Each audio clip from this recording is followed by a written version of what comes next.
All right, so tonight's episode of NXT wasn't a complete disappointment. I don't know what exactly I expected out of tonight's episode, but with all the rumors and speculation and reports of the backstage uproar and seeming like everybody's not really on the same page, I just didn't really expect much out of this show, but it was better than I thought. But welcome back to the Within the Ropes podcast, NXT post-show. That's right. We are the NXT post-show reviewing NXT. That's right. I got it right this time. I liked NXT. It was okay. It wasn't the best episode, but it wasn't the worst. I don't know. I feel like we all say shit like this every week. It's like, oh, NXT was great, or NXT wasn't that good, or NXT, oh, it was cool, or... I think we're so used to whenever we see something that's mediocre, we buff it up and make it seem like, oh my God, it was the greatest thing ever. And then when something's bad but not that bad, we make it seem like it's the worst shit in the world as wrestling fans. That's a fact. That's a fact. That's what happens. That's what we do. Before I get into the review of this post show, the opening match was scheduled to be Saray and Ember Moon, but the reports came out that Ember Moon has suffered some sort of injury. I'm not sure what kind of injury it is, or how it happened or whatever. But Dakota Kai would be her replacement tonight. So speedy recovery to Ember Moon, and let's hope everything is okay, and let's hope that she can get back healthy and get back in the ring as soon as possible. All right, well, let's not waste no time. Let's get into NXT. NXT had a few things going on tonight. We had the face-off between Adam Cole and Kyle O'Reilly. Like I said, to start off the show, Saray and Dakota Kai went head-to-head. We got more Breakout Tournament action. Odyssey Jones went up against Trey Baxter. Dragunov was on NXT, I believe, for the first time tonight. So that was interesting. But let's not waste no more time. Let's get into it. First match, Dakota Kai, Saray. Dakota Kai obviously picked up the victory in this match. It's kind of weird because I believe Saray was undefeated up until this point. But I mean, with no Ember Moon, I mean, when she was going up against Ember Moon, I would assume that Saray would have picked up the win in that match. But in this one, I mean, you can't have Dakota Kai losing ahead of her championship match with Raquel Gonzalez next week at TakeOver 36. So tough decision, tough position to be in, but they did what they had to do.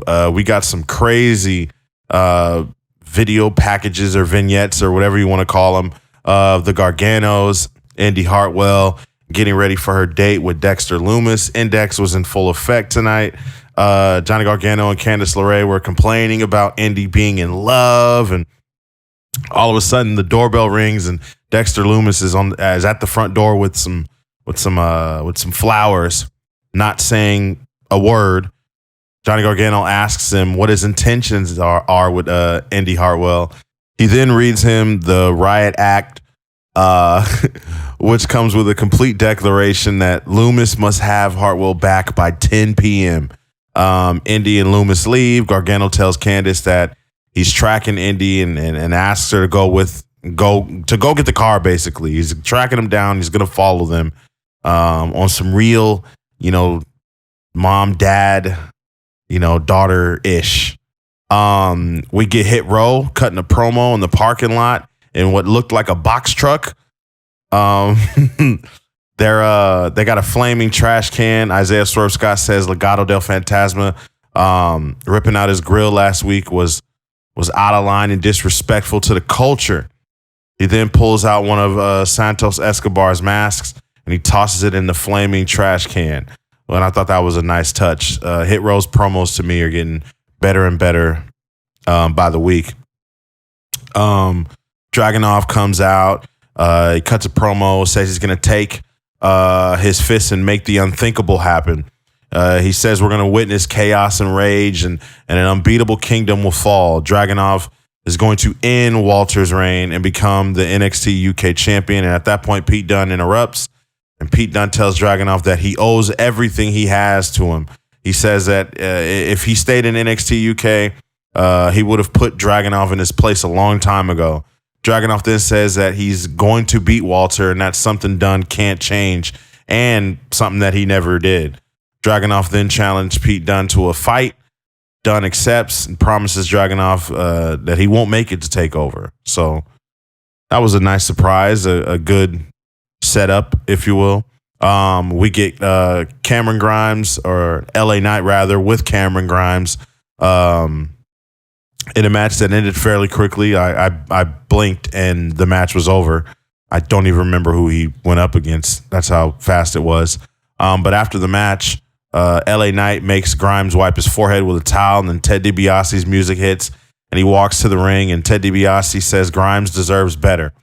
And LA Knight says Grimes was born to be a butler, and that got a wild reaction from the crowd, or what, you know, I mean, if you call that a crowd, whatever.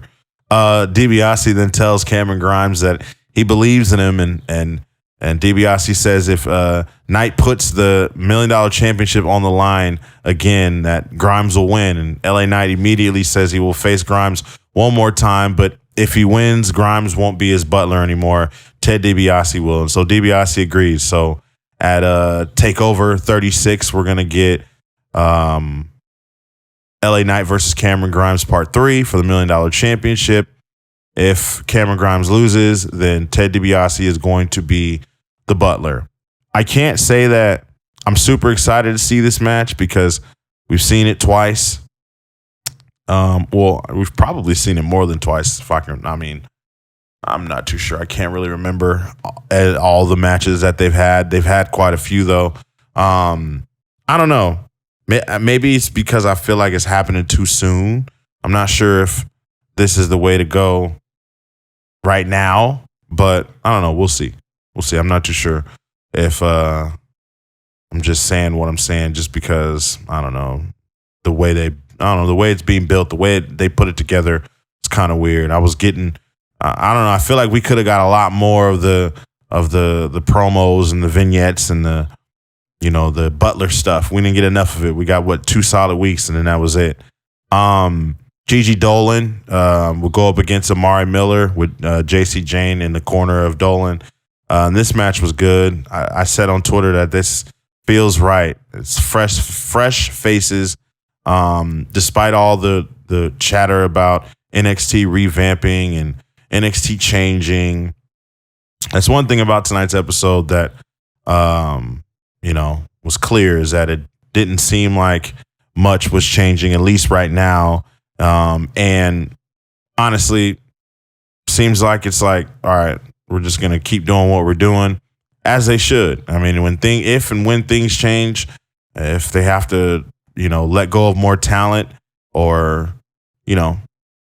start changing things, whether it be the lighting or the logo or whatever, I still think that whoever they have is going to work hard and do what they got to do to get over and continue their journeys. We got to remember, it's not just the Garganos of the world. It's not just, the Ciampas of the world. It's not just the Adam Coles of the world. It's not just the Samoa Joes or the Karrion Crosses. A lot of talent they have, a lot of people that they still have.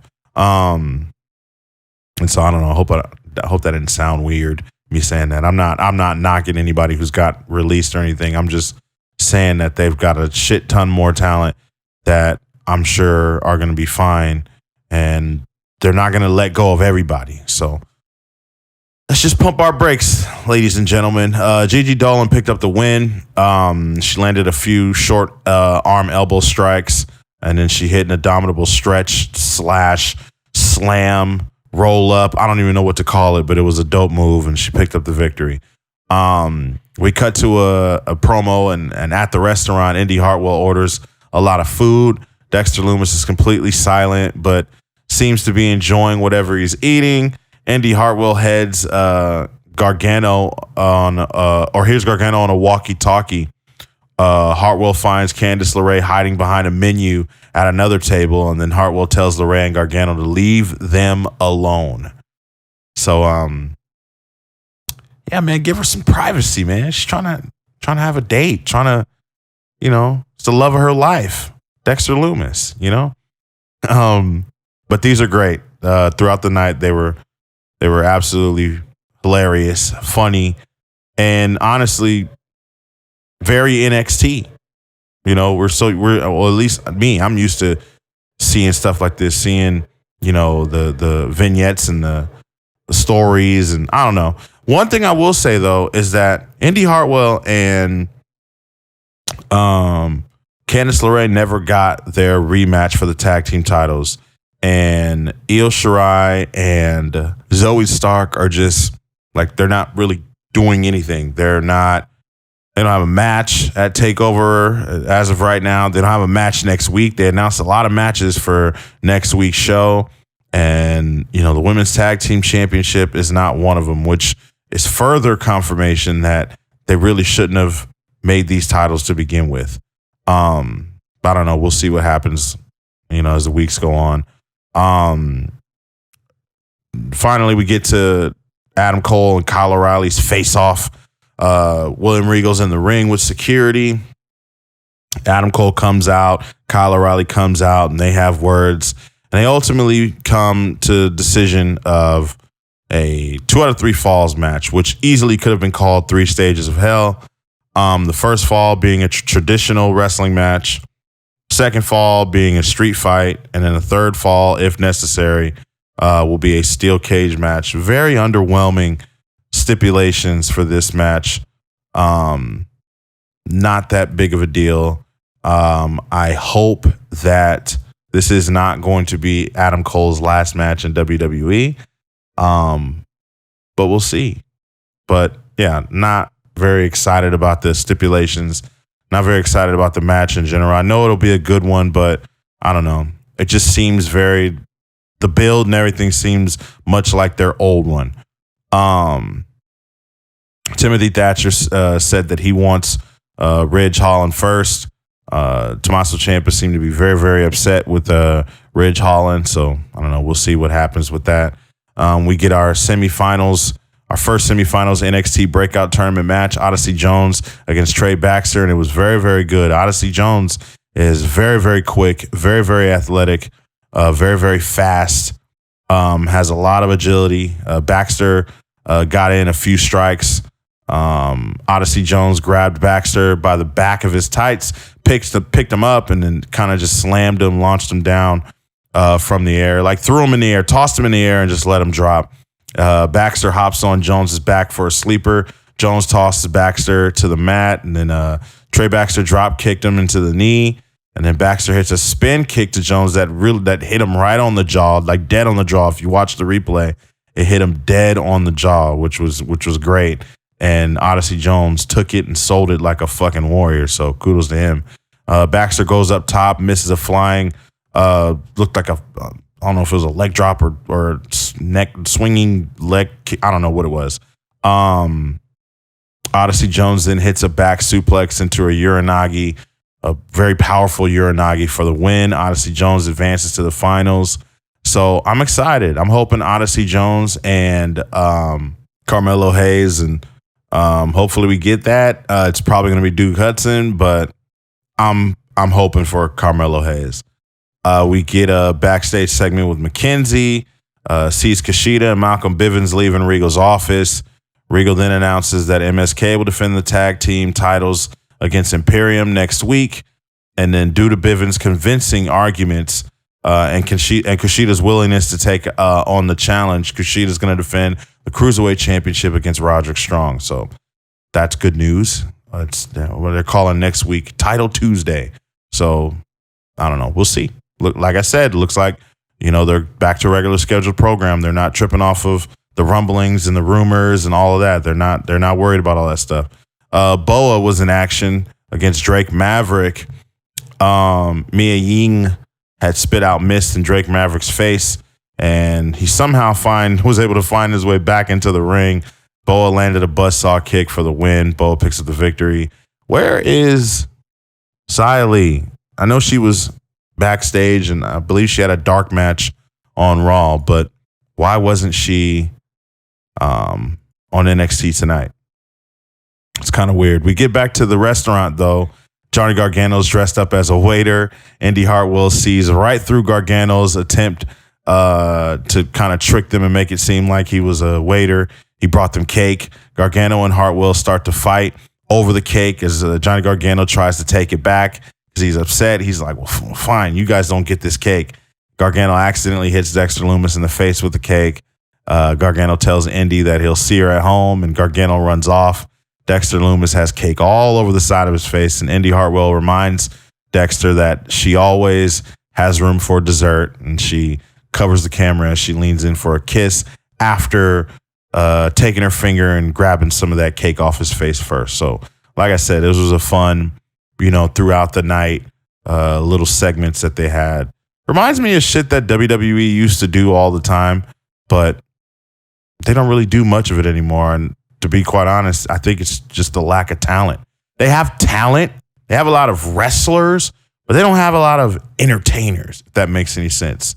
I don't know. That's just my opinion. The main event, Dragunov against Pete Dunne in a banger. Very stiff match. At one point, they were doing everything. They were putting each other in triangles, power bombs, submissions, stiff strikes. Dragunov dropped a stiff elbow on Pete Dunne's face. Pete Dunne kicked out after a pin attempt. Dunne then stomps on Dragunov's hands, and Dragunov tries a tiger. I don't know what the hell it's called, tiger something. But his hands give out after a series of reversals. Dragunov then hits a senton. Dragunov calls for his finish, but then Walter starts to walk down to the ring, and in confusion, Dragunov was distracted. It seemed like he had gained, I guess his concentration, but Pete Dunne was able to hit the bitter end for the win. Pete Dunne wins, and I know a lot of people don't like this. The fact that Dragunov would lose this match heading into the NXT UK Championship match, but if we all know, and I think we could all agree that he's going to win the title, if he's going to be the one to beat Walter, does it really matter? Does it really matter? I don't think it does. I don't think it matters if he lost tonight or not. And honestly, I don't know.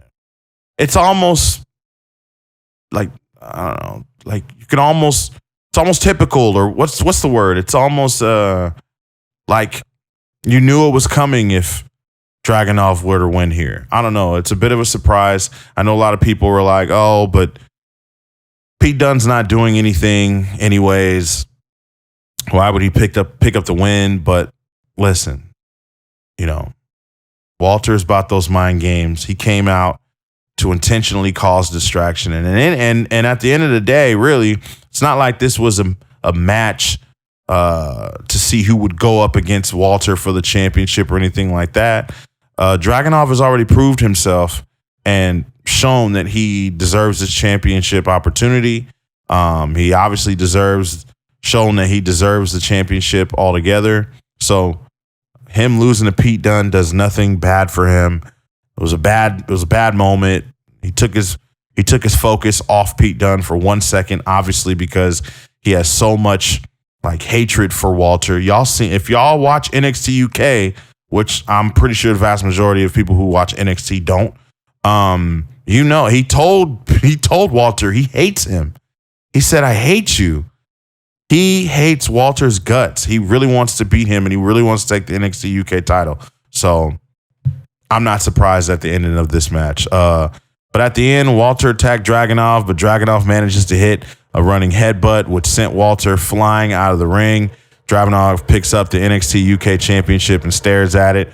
And the NXT UK title looked very, very shiny, by the way. Very, very beautiful title. He looks at it, Walter on the outside, holding his head. And then NXT goes off the air, and that was pretty much it. That was the show. Not much to talk about after that. I think NXT is fine. If I can give my assessment, I think, a good, 7 out of 10. 4 out of 5, maybe 3.5 out of 5, something like that. I don't know, man. It was a decent episode of NXT. Better than I expected. I don't know if the ratings are going to show that, but like I said, I've said before, I don't really care about the ratings. It is what it is. Next week's show looks to be a very, very stacked title match. What do they call it? Title match Tuesday. And then TakeOver 36 is stacked. Cross and Samoa Joe. They had a little, hype video package for that tonight. Adam Cole, Riley 3, Grimes and Knight 3, Dragunov and Walter, Dakota Kai and Raquel Gonzalez. So, if you ask me, this doesn't look like or seem like a brand that is dying. It just seems like a brand that's going through some changes. But they're still, all in all, they're still staying focused, tunnel vision. They're doing what they know, doing what they want, which is what they should have done from the get-go and not jump to the USA Network and tried to beat AEW. And I honestly don't know whose call that was, whether it was Vince's or Triple H's or whoever. But we'll see. But that's it. That's the end of the post show, the review of NXT. I appreciate you guys for tuning in and listening. Very, very short. That's right. Yeah, I want to keep these short. Flagship show. I got a new podcast that drops every Sunday. Well, it's not a new podcast, just a new show. New show, flagship show. Drops every Sunday. I'm just going to be talking about all the latest news and hot topics in the wrestling world. Maybe even do some predictions depending on, what pay-per-view or whatever. I don't know. We'll see. I'll have guests as well. I'm going to try and have some guests. I'm going to try not to do each and every one of these by myself, but we'll see. Make sure you guys follow me at Brian Tronic on Twitter on Twitter and Instagram. Follow the show at Within the Ropes on Twitter and Instagram as well. WithinTheRopesPodcast.com. Subscribe to the YouTube. Everything is there. Every episode, all the platforms, wherever you listen to your podcast. Facebook.com/Within the Ropes Podcast. Go to all of it. Follow all of it. Subscribe to all of it. And like I said, stay tuned. Another flagship episode. Holy fucking shit. What is wrong with me? Another flagship episode dropping on Sunday. And then tomorrow we got AEW Dynamite. So I will be back with another post show for AEW Dynamite. So stay tuned. Charlotte is still better than Kenny Omega. I don't care what anybody says. She's still better. She's the best women's wrestler, arguably the best wrestler in the world. I don't care what anybody says. Everybody have a good night and, stay safe and mask up and, be smart. Okay. Get vaxxed and all that. Good night, wrestling fans.